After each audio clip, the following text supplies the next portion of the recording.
The snow had been falling since dawn that Christmas Eve, blanketing the city in a silence that felt almost sacred.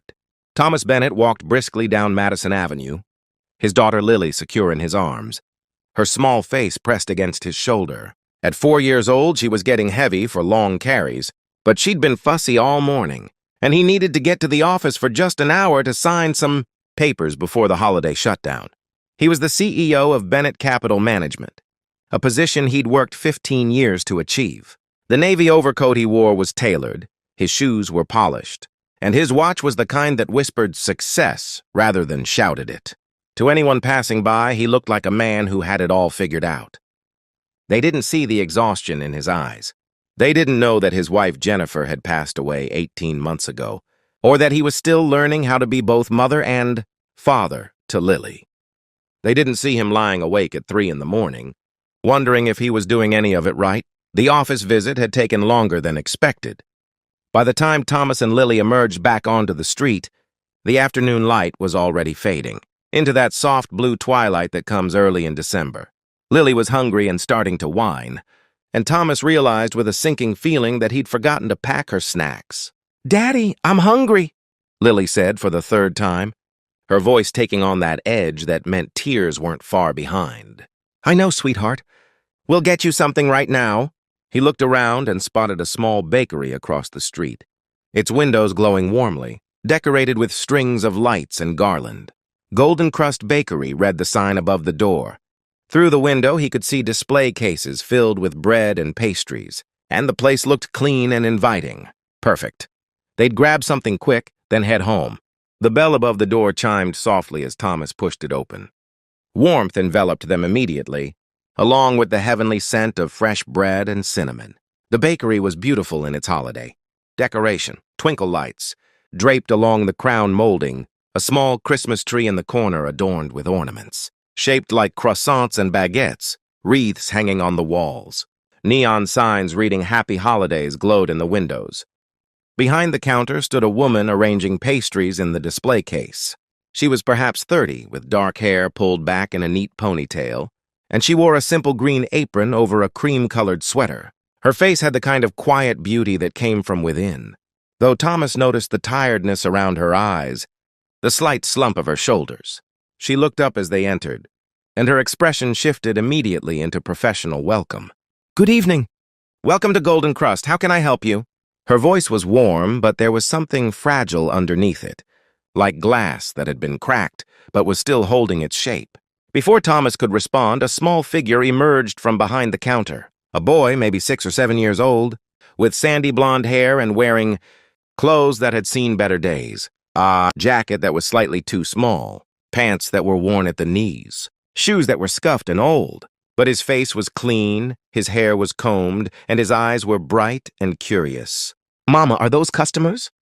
the boy asked, looking at Thomas and Lily with interest. "Yes, Oliver." "Go ahead and work on your coloring in the back, sweetheart.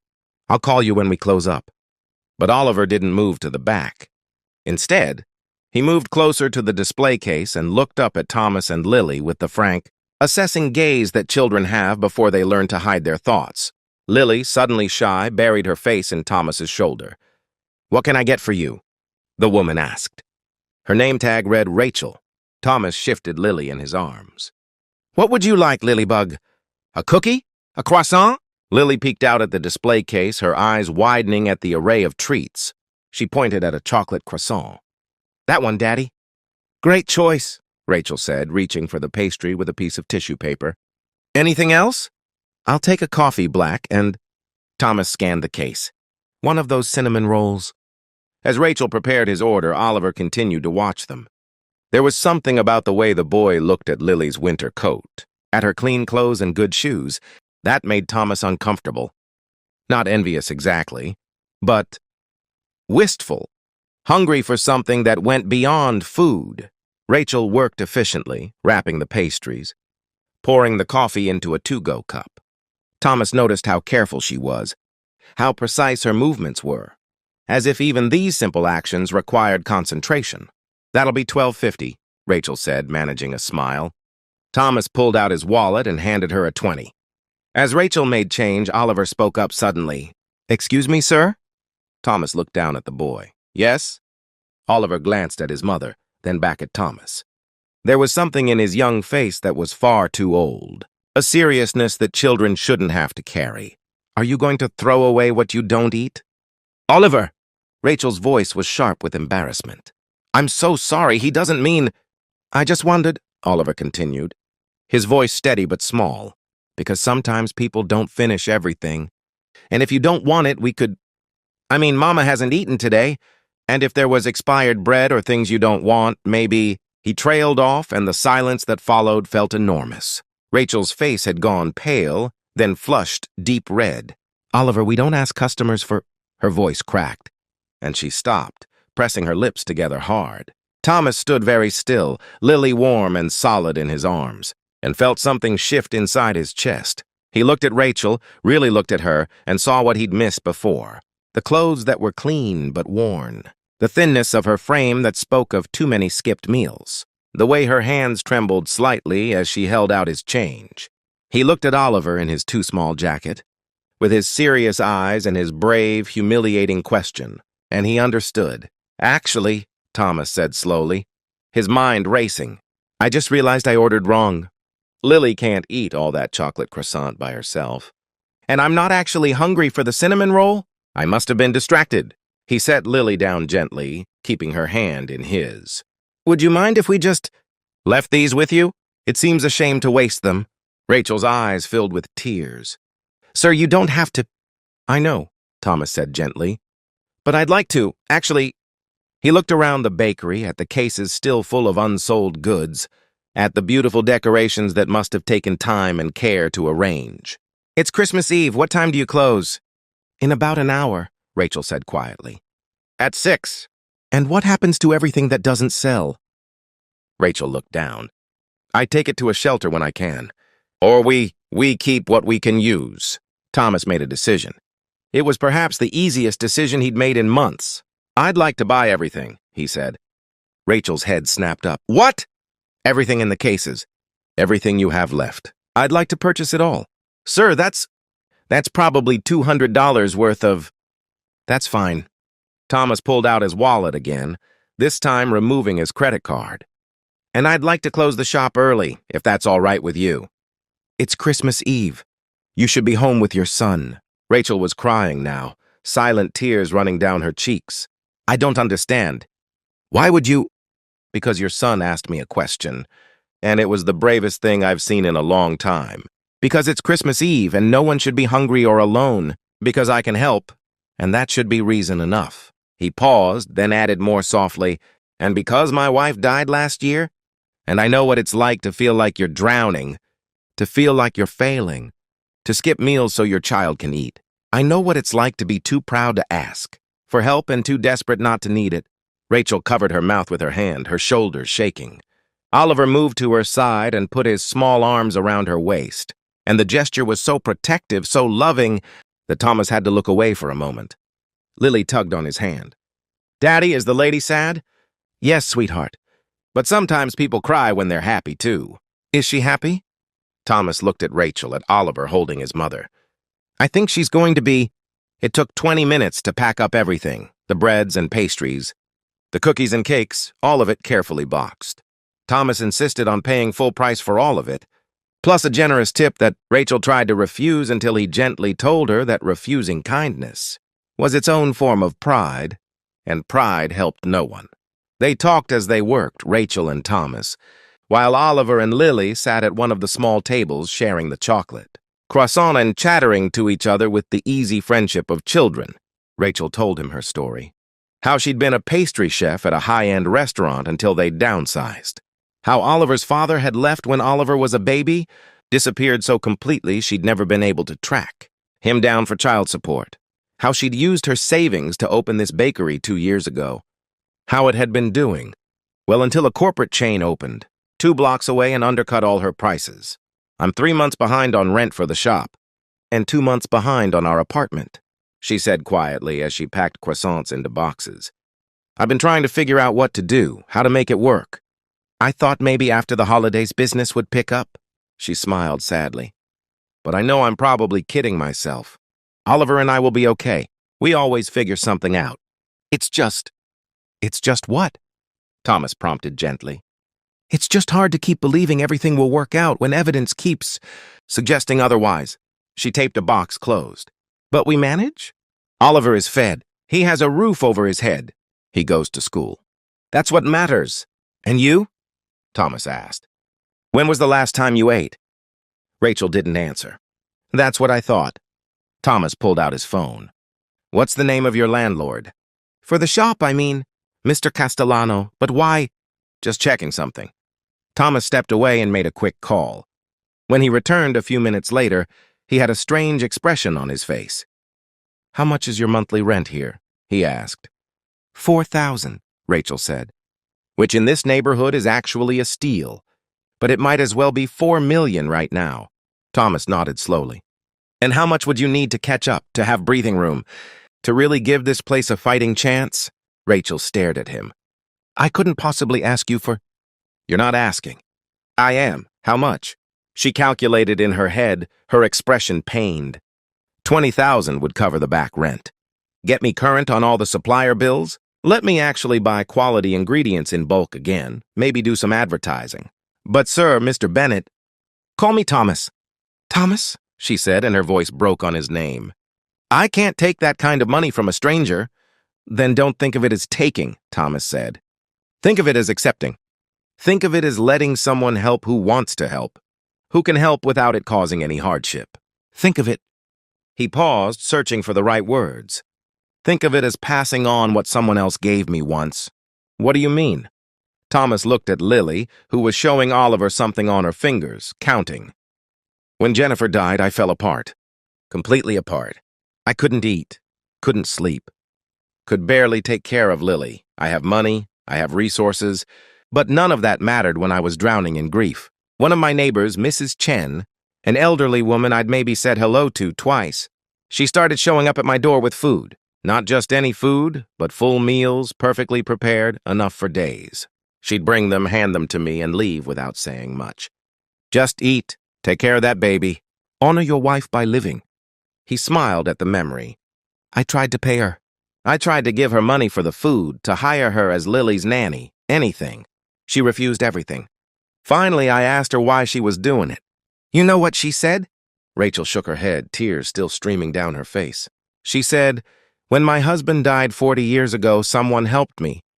I never knew who paid my rent that year when I couldn't work, who made sure the bills got paid, who left the groceries on my doorstep. But someone did, and I survived. And now I help when I can. Because that's how the world should work. We catch each other when we fall. Thomas met Rachel's eyes. So let me catch you, please. Let someone help. Rachel was openly sobbing now, her hands pressed to her face. Oliver had gotten up from the table and was holding her again, and she lifted him up into her arms even though he was getting too big for it, holding him tight. I don't know what to say, she whispered. Thank you doesn't seem enough. Thank you is exactly enough, Thomas said. Thank you and a promise. What promise? That someday, when you can, you'll help someone else who needs it. That you'll catch someone when they fall. That's the only payment I want, keeping the cycle going. Rachel nodded, unable to speak. They finished packing everything, and Thomas arranged for a car service to take all the baked goods to a nearby shelter. Too much for him and Lily to possibly eat, and it felt right to share it. He also made another call, this one to his accountant, arranging for a transfer to Rachel's business account. Before they left, Oliver approached Thomas shyly. Mr. Bennett? Thank you for helping my mama. She works really hard, and she tries to make sure I don't know when she's worried, but I know. I always know. Thomas crouched down to Oliver's level. You're a good son, Oliver.